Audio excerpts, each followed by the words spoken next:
Hey, did you hear about that rumor about the furry fandom? If not, we're going to be talking about it in today's video. Are you ready? Let's go! Hey there, I'm Kame the Turtle, and you are watching Turtle Time.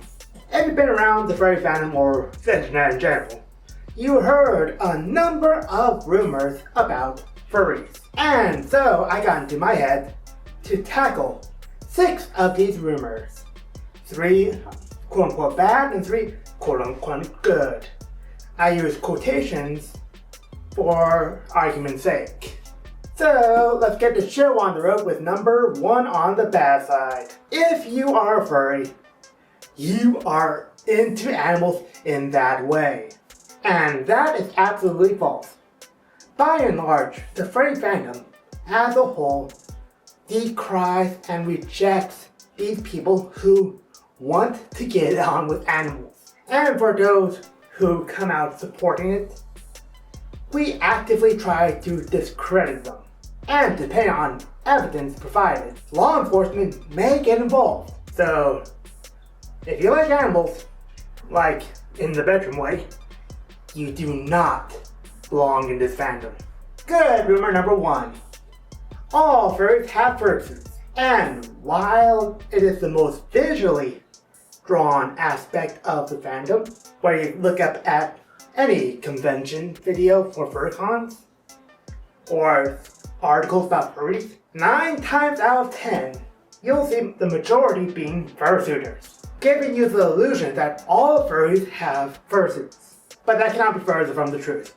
It's maybe 50%, if that actually has a fursuit.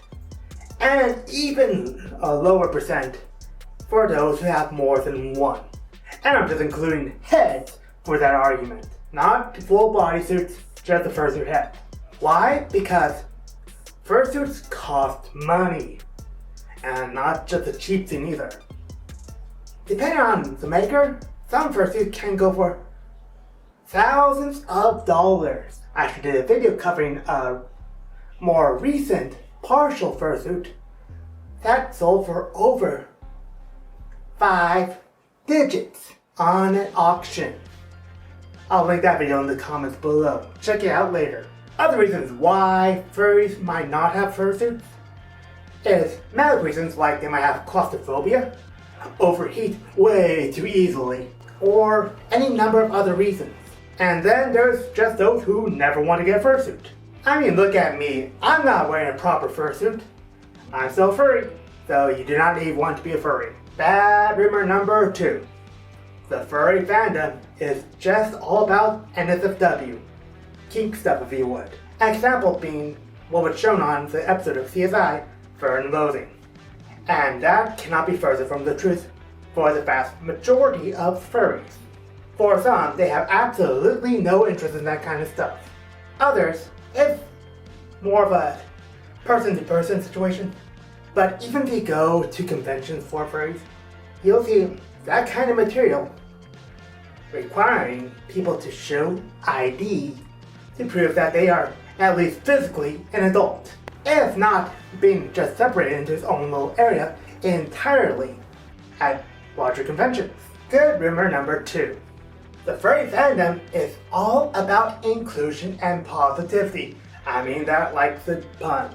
And while we are accepting of most people willing to give it a shot, there are some who just are not welcome to stay. But I'll get to that in a second. The furry side of many social media, like the Bluebird app, will have a lot of drama going on. From furries just saying so-and-so was mean to me because they ignored me, to legit issues. So you got to shift through it. You can of course tailor your experience online to socialize and to follow only those posting positive or just cute content to your heart's content. And I say go for it. We need more truth in our lives, honestly. But you just have to keep aware that drama is a thing within fandom. Now for those who are not welcome to this fandom. Examples of these guys include those with the term zoo. I don't mean the actual zoo. I mean the people who want to get on with animals, or those who harm children are absolutely not welcome in this fandom. Those who have proven to be problematic, or those with troubling personalities who actively seek and attack, physically or verbally, those they do not agree with, are also not welcome in this fandom at all. At least in my circles anyway. Bad rumor number 3. Only those who are in their 20s to 40s are allowed to be furries. And specifically those who present as white males. And that is absolutely false. The furry fandom is known to have people from all ages, all genders, and all skin tones representing in the fandom. I have personally seen at my local fur meet those who are newborns, all the way up to people who legit saw Disney's Robin Hood when it was first released in theaters. We welcome anyone and everyone who will give us a chance. And if anyone says, oh, you're too old to be a furry, you're too young to be a furry, don't listen to them. This is a hobby. As long as you don't hurt anyone or anything, you're A-okay to be a furry. It's just that people misunderstand us. Okay, let's do good rumor number 3. All furries are rich. As you know, going to conventions costs money, no matter what kind of convention you go to. Getting artwork costs money.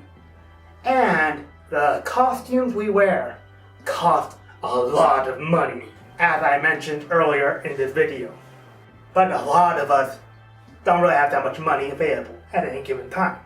Fursuits are a luxury item, and that many of us work on saving up for before we can even afford it.